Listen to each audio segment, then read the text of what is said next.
Bonjour à vous tous. Je vous avais dit que j'allais faire une vidéo pour faire ces exercices-là. Je vais aussi ajouter à ça une petite capsule vidéo sur comment calculer une loi binomiale sur Excel. Ça va vous aider pour un des numéros de votre travail synthèse. Ok, je vous dirai lequel un peu plus tard. Je vais commencer par faire ça ici. Donc l'exercice 2.4, qui était ça ici. On va aller faire ça dans Paint ici comme ça. OK. Donc là, le numéro 1 est assez simple. Ce qu'on nous demande de faire au numéro 1, c'est tout simplement,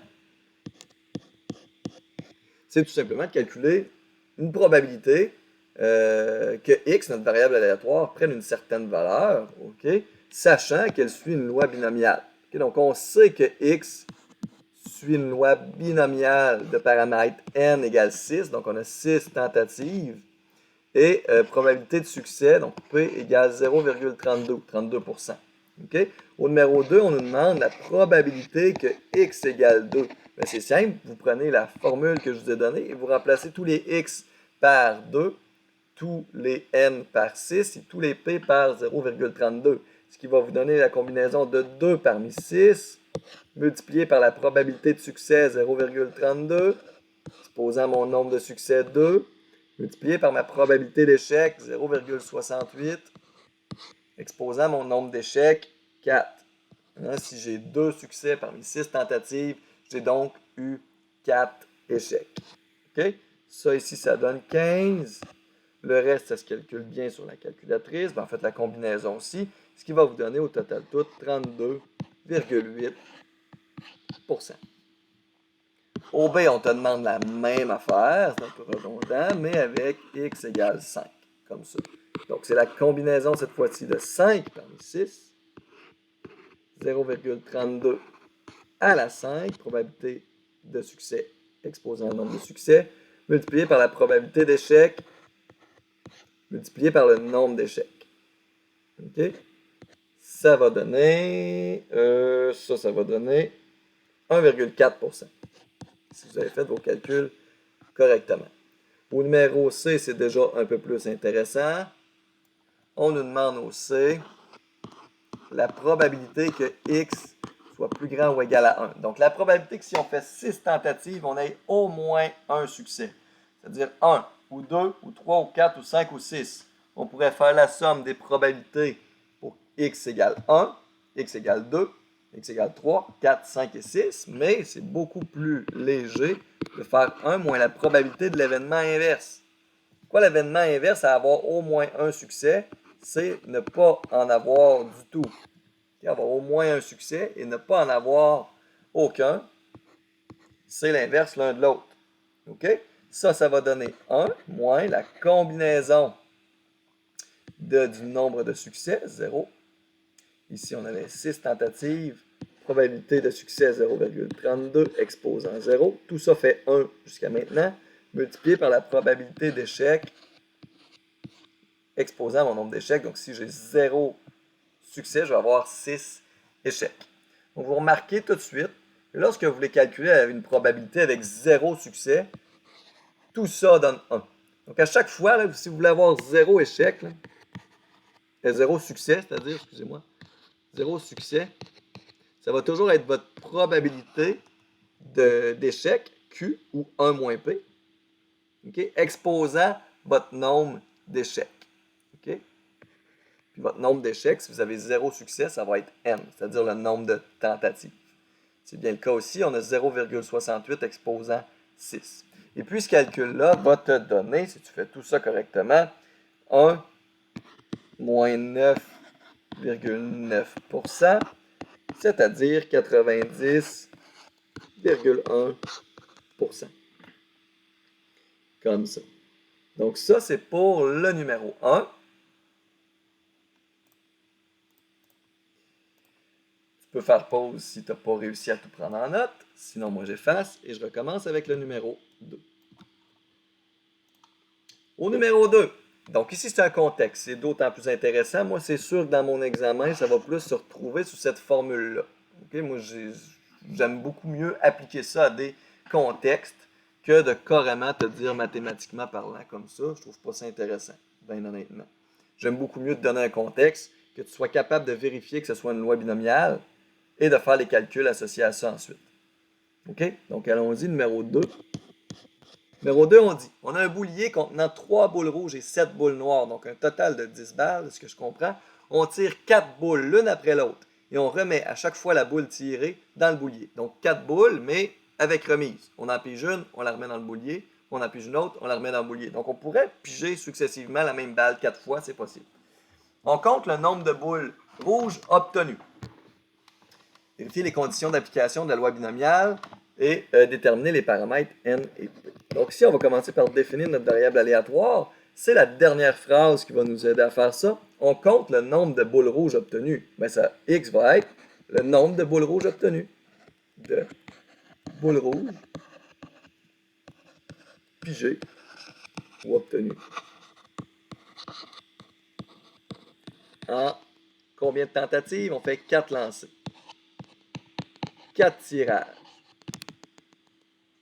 Comme ça. On veut savoir si x est une loi binomiale. On va regarder, ça serait quoi le paramètre n. N, ben, 4 tirages avec un S. N, bien, c'est mon nombre de tentatives. Combien de fois je fais la même expérience aléatoire? Une expérience aléatoire, c'est piger une balle. Bien, je fais 4 fois cette expérience aléatoire-là. N égale 4. Est-ce qu'elles sont toutes indépendantes? Oui, elles sont indépendantes. La pige numéro 2 n'influence pas la pige numéro 3. Puis la pige numéro 3 n'influence pas la pige numéro 4, etc. Okay? Parce qu'on remet la balle pigée dans le bac, dans le boulier. Okay? Sinon, c'est dépendant. Parce que si tu enlèves une balle rouge, ben ça influence la probabilité de piger une prochaine balle rouge à ta deuxième pige. Mais si ce n'est pas le cas, on remet notre balle dans le boulier. Donc oui, ils sont indépendants. C'est quoi un succès ici? Ben, un succès, c'est de piger une balle rouge.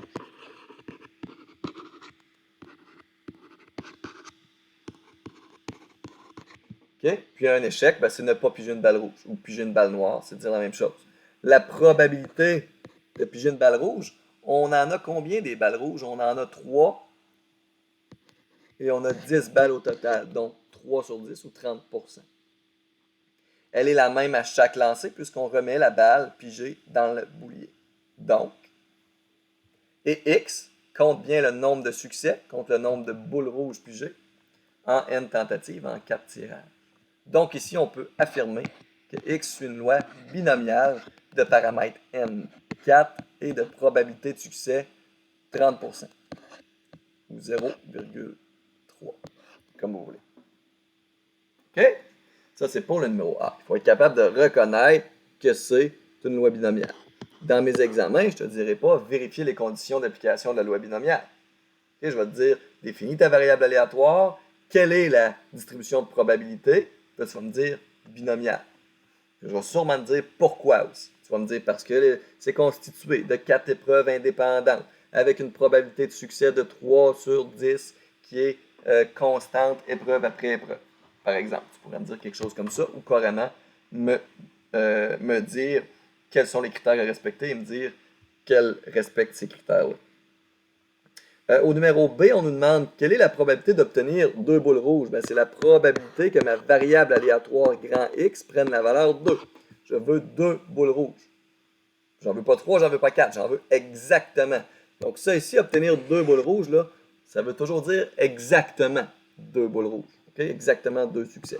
Et ça, rendu là, c'est rien d'autre que de plugger ça dans notre formule. 2 parmi 4 tentatives. Probabilité de succès exposant mon nombre de succès, probabilité d'échec exposant mon nombre d'échecs. Okay? Si ma probabilité de succès c'est 3 sur 10, eh bien ma probabilité d'échec c'est de 7 sur 10. Et si j'ai 2 succès parmi 4 tentatives, j'aurai donc 2 échecs aussi. Ce qui va vous donner ici 26,5%. C'est pas plus compliqué que ça. On va faire le C. Quelle est la probabilité en C d'obtenir 4 boules noires? Ben, c'est la probabilité que ma variable aléatoire ici égale quoi? Faites attention, égale pas 4. Mon succès, c'est avoir des boules rouges. X compte mon nombre de succès. Donc, si j'ai 4 boules noires, j'ai donc 0 boules rouges. OK? Puis là, vous pluguez ça encore une fois dans votre formule. Ici, on pourrait réécrire ça ici avec x égale 0, mais on pourrait tout simplement se rappeler que c'est la probabilité d'échec exposant mon nombre de tentatives. 0,7 exposant 4. Okay, sinon aussi, il manquerait le 0,3 exposant 0. Mais tout ça, ce que j'ai souligné ici, serait égal à 1. Okay, donc 0,7 exposant 4, ça fait 24%. En D, on nous demande quelle est la probabilité. D, je vais mettre ça ici. Quelle est la probabilité, regardez ça, d'obtenir aucune boule rouge? Donc, la probabilité que ma variable aléatoire prenne la valeur 0, ben ça, c'est ce que je viens juste de calculer. 24%. Pourquoi les deux dernières probabilités sont égales, le numéro E? Ben parce qu'on compte la même chose. J'ai de la misère à répondre à cette question-là mieux que ça. Parce que la façon que j'écrirais ça, peut-être, c'est, eh bien, avoir aucun succès revient à avoir que des échecs. Donc, les probabilités sont les mêmes puisque c'est les mêmes événements. OK? Et en F, je vais mettre ça ici. En F, on nous demande quelle est la probabilité d'obtenir au moins une boule rouge. Donc, c'est la probabilité que ma variable aléatoire soit plus grande ou égale à 1. Puis là, je pense que vous me voyez venir. C'est rien d'autre que 1 moins la probabilité que x égale 0. On utilise l'événement complémentaire dans ce cas-ci. Sinon, c'est trop long à calculer. X égale 1, 2, 3, 4. C'est trop de calcul. On trouve un raccourci. C'est donc égal à 1 moins. Probabilité que x égale 0, on l'a compté, c'est 24%. Okay, puis 1 moins 24%, ça va faire 76%, si je ne me trompe pas. Exactement. J'ajoute à ça un petit numéro complémentaire, OK, juste pour pouvoir parler un peu de Excel. Si je rajoute EF, mettons je rajoute un G. Le G, je demanderais la probabilité d'avoir au plus 2 boules rouges. Au plus 2 boules rouges, ça veut dire X est plus petit ou égal à 2. Donc, au plus 2 balles rouges, ça veut dire 2 ou moins. 2, 1 ou 0. OK? Ça ici, on pourrait dire que c'est la probabilité que x égale 0, plus la probabilité que x égale 1, plus la probabilité que x égale 2. Ou on pourrait dire que c'est 1 moins la probabilité de l'inverse. Donc, être plus petit ou égal à 2, l'inverse de ça, c'est probabilité que x égale 3 ou 4. Si on n'avait toujours fait aucun calcul, parce que là, nous, au numéro A jusqu'à F, on a déjà calculé ça, on a déjà calculé ça aussi. Donc, il y aurait juste ça à calculer, ça va être rapide. Ça, on ne l'a pas calculé, ça non plus, donc c'est plus rapide de faire ce calcul-là que de faire ces deux-là. Mais si on n'avait pas fait les calculs préalables, ces deux-là, ça aurait été plus rapide de faire le deuxième. Donc, il faut toujours essayer de trouver la façon la plus rapide de faire vos calculs. OK? Dans ce cas-ci, le plus rapide, c'est faire le premier, puisqu'on a déjà la probabilité que x égale 0. Il me semble que c'était 24%. La probabilité que x égale 1, ça je vais le calculer, c'est 1 parmi 4. 0,3 à la 1, 0,7 à la 3. Plus probabilité que x égale 2, on a trouvé ça au numéro A, au numéro B, c'est-à-dire 26,5%. OK? Ça va vous donner, ce petit bout-là, je vais vous le donner, ça donne 41,2%. OK? Donc, si on fait la somme de ces trois choses-là, ça donne 91,7%. OK? Donc, c'est un petit numéro complémentaire. Pourquoi est-ce que j'ai fait un numéro G de plus? C'est pour vous parler d'Excel un peu. OK? Donc, c'est fait pour le numéro 2.4. J'espère que c'était clair. Maintenant, je vais parler d'Excel un peu. On peut calculer des probabilités d'une loi binomiale sur Excel. OK? Donc ici, je vais construire toute la distribution de probabilités. Ici, on va regarder probabilité que x égale 2 et probabilité que x égale 0 dans le cas qu'on vient juste de faire. OK?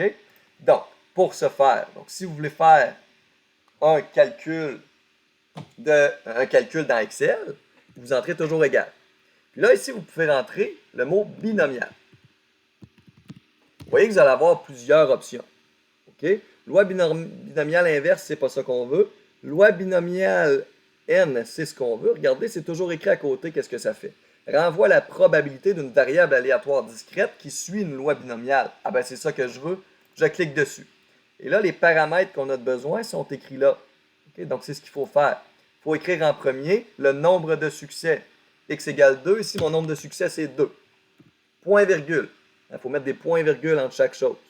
Mon nombre de tirages, c'est quoi? Mon nombre de tirages, ben, j'avais 4 tentatives. Ici, j'écris 4. Point virgule. Probabilité de succès, mon P, c'était quoi ici? C'est 0,3. Faites attention, écrivez pas 0,3. Ça ne marchera pas dans Excel. C'est 0,3, à moins que vous ayez une version en anglais, je pense, peut-être. Point virgule. Ici, c'est écrit vrai ou faux maintenant. Oups, on va aller voir qu'est-ce que ça fait. Vrai, ça vous retourne la fonction de distribution cumulée. Et faux, ça vous retourne la fonction de probabilité. Moi, ce que je veux, c'est la fonction de probabilité. Je vais vous dire c'est quoi la différence entre les deux.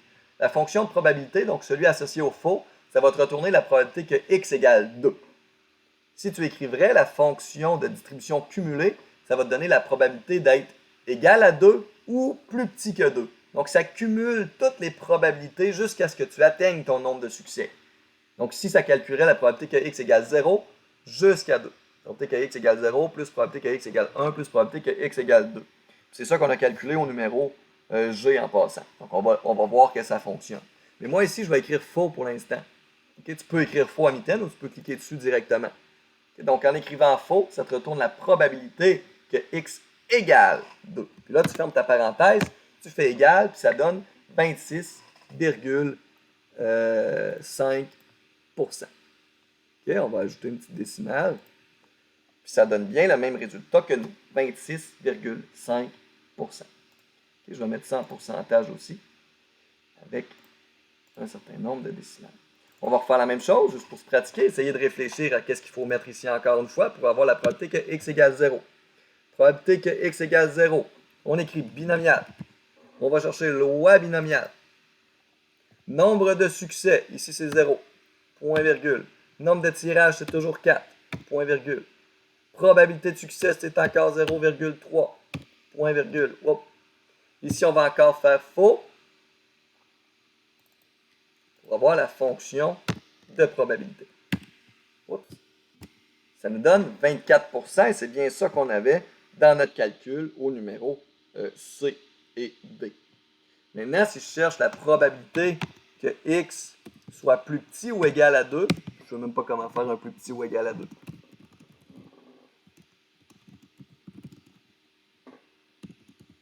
On va écrire ça en mots, comme ça, c'est légal. Probabilité que x soit plus petit ou égal à 2 maintenant. On va faire égal, binomial encore. Nombre de succès, on va encore écrire 2. Nombre de tirages, on en a toujours 4.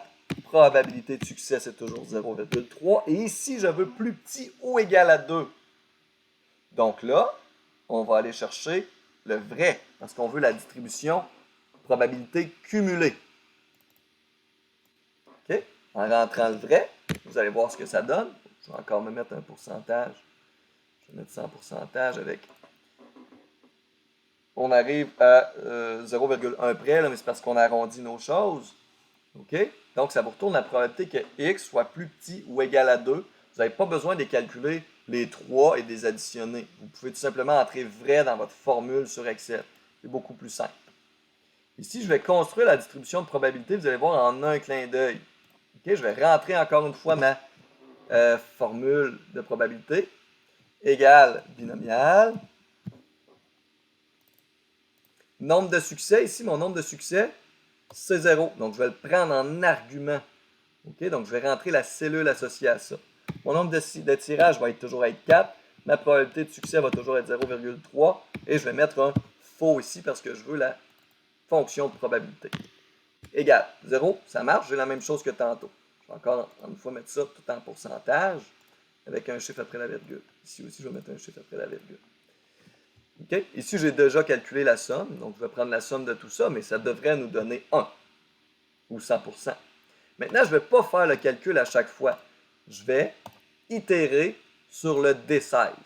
Donc, je vais garder tout le même calcul, sauf D16, ici dans cette cellule-là, va être remplacé par D17, puis ici par D18, puis ici par D19, puis ici par D20. La seule chose que vous avez besoin de faire pour faire ça, c'est prendre le petit carré qui est en bas ici de votre cellule et de le descendre en bas. Ça va itérer sur votre, votre truc qui n'est pas constant à l'intérieur. Vous voyez? Ici, c'est D16 qui est écrit. Ici, c'est D17, D18, D19, D20. Ça s'est fait tout seul. Et ces choses-là, comme c'était des nombres réels et un mot faux, sont restés tels quels. OK? Donc, vous voyez, ça s'est calculé tout seul. Ça aussi, ça s'est calculé tout seul. Puis, si vous aviez voulu recalculer la probabilité que x soit plus petit ou égal à 2, mettons, vous auriez pu faire égal somme de ces trois probabilités-là. Ça va encore une fois vous donner la même chose, 81,6%. OK? Peut-être une dernière chose, si vous voulez calculer la probabilité que x soit plus grand, disons, ou égal à 3, plus grand ou égal à 2, tiens, cette fois-ci. Tiens. Plus grand ou égal à 2, qu'est-ce qu'on ferait? Qu'est-ce qu'on ferait ici? Le plus grand ou égal à 2, c'est soit 2, 3 ou 4. OK? Donc là, il faut réfléchir comment est-ce qu'on pourrait obtenir ça. On pourrait faire la somme dans notre tableau ici, sans aucun problème. Tiens, on va le faire. Égal somme de ces trois choses-là. Mais si on n'a pas accès au tableau, on fait quoi? On fait égal loi binomiale. Oups, je peux écrire binomiale tout simplement. Égal binomial. Plus grand ou égal à 2. Là, on se rappelle que Excel est capable, si on met vrai à la toute fin, dans la cumulative, il va nous calculer tout ce qu'il y a avant. Moi, je veux tout ce qu'il y a après. OK? Donc, comment est-ce qu'on peut faire ça? Je vais faire 1 moins la probabilité d'être plus petit. OK? Puis ça va fonctionner. Donc, à la place de, aller faire la somme ici, on peut faire ça en un seul calcul, en faisant 1 moins tout ce qui est plus petit pour avoir tout ce qui est plus grand ou égal. OK? Donc, si je veux avoir l'inverse de plus grand ou égal à 2, c'est plus petit ou égal à 1. Donc, ici, je vais mettre un seul succès. Mon nombre de tirages ici, ça va être toujours 4. Ma probabilité, c'est toujours 0,3. Puis ici, je vais mettre vrai. Oups, j'ai mis une virgule à la place d'un point-virgule. 0,3. Puis ici, je vais mettre un vrai.